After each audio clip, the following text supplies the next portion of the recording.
Thank you, everybody. Thank you. I agree.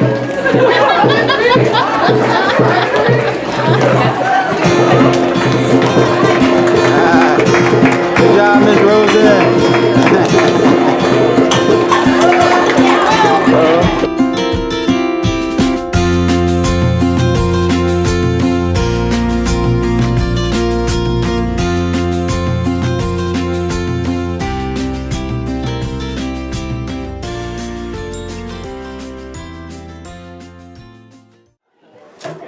Olivia, just pick your stick. And then Judah, and then me, okay? All right. So, Judah, you were first last time, Oh, yeah, so first is good, first is good. because nobody can compare to you. Take the courage.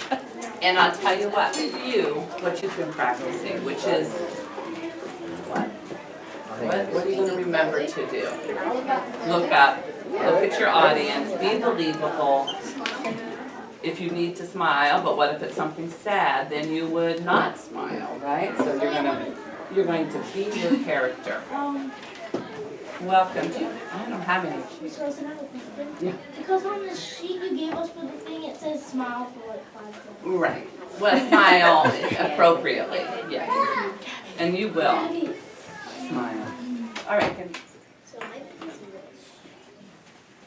hello, my name is Charlemagne Reese, but you can call me Charlie. I'm not like the average, ordinary 5th grader. My dad is in jail for fighting, and I like to fight as well. I've been making the same wish every day since 4th grade, but I can't tell you what I wish for because it wouldn't come true. I used to live in Raleigh until my Aunt Bertha and Uncle Gus took me to Colby, because my mom didn't have her feet on the ground.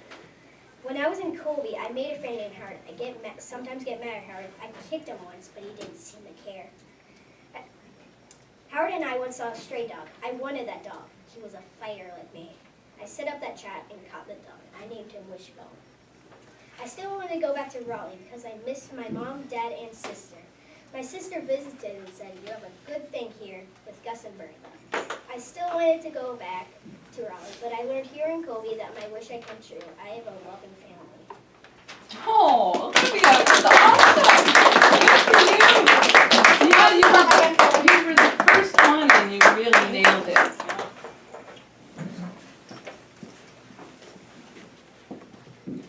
I am 12-year-old Nikki Labriola, star catcher for the Delaney Orioles Little League baseball team and the main character of the book Out at Home. Written by baseball legend Cal Ripken Jr. and Kevin Cowher. The book is set in the town of Delaney, Maryland, and we play our games at Eddie Murray Field. This season was going well until our team's best pitcher and my lifelong best friend, Gabe, hurt his arm in the middle of the season. This was really going to hurt our chances of making it to the league championship. A new pitcher, Zach Zoom Winslow, moved into our town and joined our team to replace Gabe. Although he was an extremely talented pitcher, my teammates and I saw that Zoom it's an all-about-me attitude and was not a team player. Zoom would show up just before games time instead of early to warm up with the rest of the team. Not to be supportive of his teammates and call his own pitches instead of me. And to get away with other things that I and the other Orioles players were never allowed to do.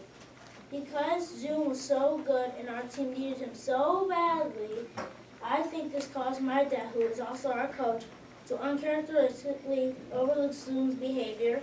Also, given how good I am at calling pitches and how well I understand each batter in the league, it really bothered me that my dad did not allow me to continue calling pitches when Zoom pitched. Although Zoom was helping us win for a while, his attitude and the way my dad was allowing Zoom to act in this way was hurting our team moral, my enjoyment of playing the game, and could have prevented us from winning the league championship, playing the elite Huntington Yankees, Zoom's old team, in the Super Regionals.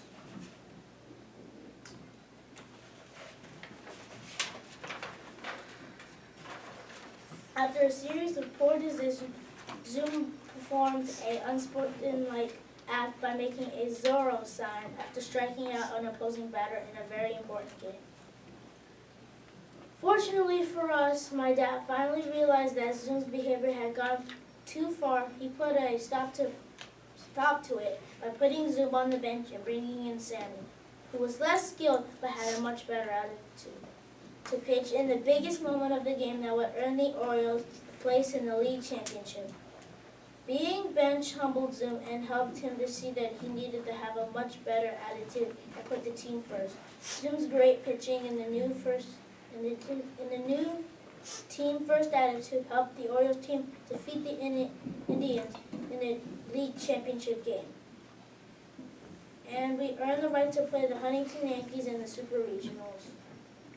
Even though we narrowly lost the game of our lives to the Yankees, with Zoom's new attitude, we can get much closer as a team. All right. Well done, Judah. Well done. All right. And that's a very timely, consider just what happened in the World Series. Yeah. This is supposed to be me. These are the two main characters, Zach and Mickey. The setting is Eddie Murray Field. The problem is that Zoom had a really bad attitude, and since our team needed him so badly, my dad let him get away with stuff. And the solution is, after striking someone out, my dad finally benched him and he humbled Zoom, and so he got the pitch in the basket. All right, is that based on the rules? Oh, yeah, right, rolling. Oh, yeah. Does anyone have any questions? I didn't even ask that earlier. I can tell you enjoyed that book. Yeah. Well done. Well done, guys. But wait, you said he played for the Orioles, right? Yeah. And you said they beat the Indians in the World Championship. Let's see. So,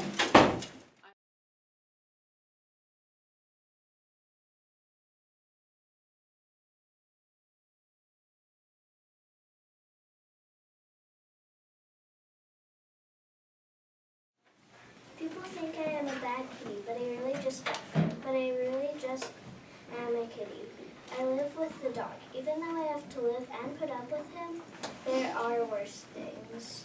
Things like baths. Usually I can lick myself and get clean like any cat, but sometimes when I get really dirty, my humans give me a bath. In case you didn't know, cats hate baths. Today I got really dirty, so my humans said they were going to give me a bath. How torturous. My humans chased me through the house until they cornered me in the bathroom. They tried to trick me into getting in the bath. It didn't work. Then they put me in the bath and got me clean. I hated it more than ever.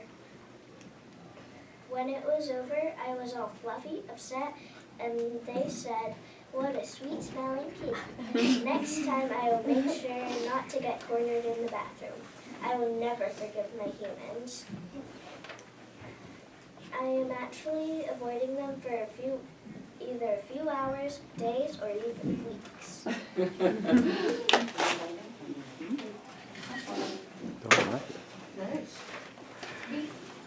I'm Sherlock Holmes from the Adventures of Sherlock Holmes. I'm a private detective. In my line of work, it is important to gather as much information and clues to solve crimes. I have solved many mysterious cases over the years. Today I'm going to share one of them with you. I call it the Adventure of the Speckled Band. It began one morning with my partner, Dr. Watson, and I in my office. The client, Helen Stoner, came and requested my help. She lived with her last living relative, her stepfather, by the name of Dr. Grimsby Roylock. Her mother's estate was left to her stepfather, only to be released when the girls were married. Helen had a twin sister, Julia, that had died before the girls were married. Helen had a twin sister. Just recently, Helen got engaged, and she feared for her. Just recently, Helen got engaged, and she would be murdered. She feared that she would be murdered. Helen suspected Dr. Roylock for obvious reasons, but her sister's death remained a mystery. For the past 2 years, she explained once the doctor had a successful medical practice in India, but a fit of anger killed him. After his prison sentence, the family returned to London to restart their life. But he was forever changed. I asked Helen to detail everything she heard and saw the night her sister died. The details included that her sister's room was between hers and her stepfather's with no connecting doors. In addition, she and her sister had always locked her windows and doors as they feared that the gypsies that lived near the exotic and wild animals from India her stepfather kept. The night of Julia's death, her sister complained of smoke odors from what she thought was Mr. Roylott's cigar and whistling sounds she had heard. After discussing her wedding plans with Helen, she returned back to her room. Shortly thereafter, Helen heard her scream loudly. At that moment, Helen heard a whistle followed by a loud clang sound. Julia had terror in her eyes. Julia's final words were, "Oh, Helen, it was the band, the speckled band," and pointed to her stepfather's room. After hearing the details, I understood why she might help. I asked if Watson and I could have access to Stoke Moran with Dr. Roylott not being there. She told me that Dr. Roylott was in London that very day and wouldn't return till that evening. Within just a few minutes of Helen leaving my office, Dr. Roylott appeared, threatening me. Upon him leaving, both Watson and I understood their urgency to investigate Stoke Moran. At Stoke Moran, Helen showed us the 3 rooms, and what stood out in her sister's room was that her bed was clamped to the floor, a rope hung from a ceiling vent to the bed without a bell. Dr. Roylott's room had a bed, bookshelf, armchair, wooden chair, a large metal safe, and a bowl of milk. On it, I also noticed a vent which explains the odors filtering into the other room, but in addition, a knotted rope tied to his bed. At this point, I had learned enough. I asked Helen to follow my instructions carefully. When Dr. Roylott returned, she must stay in her sister's room, unlock the window, and leave a light on by the window for my key to enter. After she turned on the light, she needed to quietly return to her room and lock her door. Helen did exactly as instructed, and when we entered, Watson sat on a chair with a pistol, and I turned off the light. I sat on the bed with my cane. Quickly after, I smelled the odor of burning oil. A sound of movement followed by silence. A half hour passed, and suddenly I heard a quiet hissing sound. I then quickly struck a match, grabbed my cane, and struck the bell rope. I heard a low whistling sound. Both Watson and I looked up at the vent, and shortly thereafter we heard a loud cry of pain and fear. Thereafter an angry shriek, and eventually silence. After the long silence, Watson and I banged at the doctor's room, and when he didn't answer, we opened the door. Upon entering, we saw a decayed Dr. Roylott slumped in a wooden chair with the rope on his lap and an open safe. Wrapped tightly around his head was a strange yellow band with brown speckles. It was a deadly snake, a swamp adder. His own mysterious weapon turned against him. I am happy to say Helen Stone is alive and married. In conclusion, the doctor trained the snake to return to the sound of whistle. The milk lured the snake back to the Roylott's room. He would catch it with the rope and put it back in the safe. Lastly, the clang sound the sisters heard was the safe closing. This is just one of my cases. If you're ever interested in learning about reading other cases or mine, you can read The Adventures of Sherlock Holmes by Sir Arthur Conan Doyle. Hopefully, I didn't know. Well done, Nate. 2 months later, Rome broke out. War broke out in Rome, and it was no longer safe for me to stay in Egypt. My king sent me to Israel, where we have allies. Many years later, in the beginning, me and my sister Edison were thinking about moving to Rome. At the end, I sacrificed myself to 2 deadly cobras. Wow. 2 deadly what? Cobras. Another snake. 2 back-to-back snakes causing trouble. All right, good job, Sage. Who has a question? Anyone have a question for Sage? I thought that, how did they get these snakes into your cell? They didn't get them. They were. She ordered 2 snakes to sacrifice herself. Daniel. I remember from this play, maybe from the play, I remember that Augustus Caesar, no, not Augustus, his brother or something, he and Cleopatra were married because, or about to marry, and then since Augustus's brother died, then she just sacrificed herself, right, or something like that. All right. So that is what I will tell you about it. There are 12 districts in North America. I am from the 12th district. Each district has a job. For example, District 12's job is my role. Each year, there is a game called the Hunger Games. The Hunger Games is a fighting to the death match in an arena with swords, spears, bow and arrows, and knives. Each district has to pull out of a jar a girl's and a boy's name from their district. Those two people will be honored with special meals, parades, and interviews. Katniss and I were chosen from District 12. After a few days of training, it was finally time for the Hunger Games to begin. Lovecraft drops people off in stations where they will start for the games. When I get to my platform, there is a buzzing noise counting down. 10, 9, 8, 7, 6, 5, 4, 3, 2, 1, go. And before I knew it, everyone was grabbing bags and running for their life into the woods, so I did too. I walked for miles, it seemed, until I bumped into other tributes. They were working together, and so I hoped I could join them. I could. I was so excited. I had so much supplies now. They gave me a knife, and we headed on. When it was almost midnight, we saw a fire. I knew that was going to be our first victim, so we headed to the firelight. And at the fire was a girl, and when she stood up, a boy in our group shot. Then we gathered her supplies. After a few days had passed, I started to look for Katniss without the group noticing. Then the next night, she found us instead. She dropped a Tracker Jack nest in our camp. They were kind of like bees, but much worse. If 3 or 4 of them stung you, you would die. Luckily, I got up and ran as fast as I could before many could sting me. Katniss got out of the tree. I told her to run, but she didn't. She stayed put. My group heard me, and a boy in my group cut my left leg with his sword, so I ran into the woods. A day had passed. Then there was a change in rules. If each district still has 2 people alive, then they could team up and win together. After a few hours, I heard somebody walking near. Then I realized it was Katniss. Katniss gave me some medicine that would heal my leg. That night, I told her she could sleep because she looked tired.